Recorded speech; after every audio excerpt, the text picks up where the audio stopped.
কিয়ামতের দিন রাসূল সাল্লাল্লাহু আলাইহি ওয়াসাল্লাম তার নিজ হাতে আমাদেরকে পানি পান করাবেন। এটা হবে এক অকল্পনীয় দৃশ্য। মানুষের মৃত্যুর পর বিচার দিবস হবে একটি ভয়ঙ্কর দিন।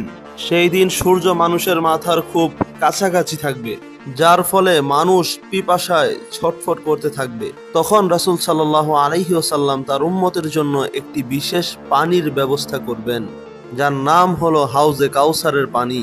কিয়ামতের দিন শুধু রাসূল সাল্লাল্লাহু আলাইহি ওয়াসাল্লামের উম্মতেরাই এই পানি পান করতে পারবে। এই পানি সরাসরি জান্নাত থেকে আসবে। এই পানি সাদা দুধের চেয়েও উজ্জ্বল হবে, আর এর স্বাদ মধুর চেয়েও মিষ্টি হবে। এই পানি যে একবার পান করবে সে কখনোই আর পিপাসিত হবে না। সুবহানাল্লাহ। একবার চিন্তা করুন, কোন নবীর উম্মতেরা সেই পানি পান করতে পারবে না, সেই পানি শুধু উম্মতে মুহাম্মদীরাই পান করতে পারবে। সকলেই কমেন্টে আলহামদুলিল্লাহ লিখে কমেন্ট করে যাবেন।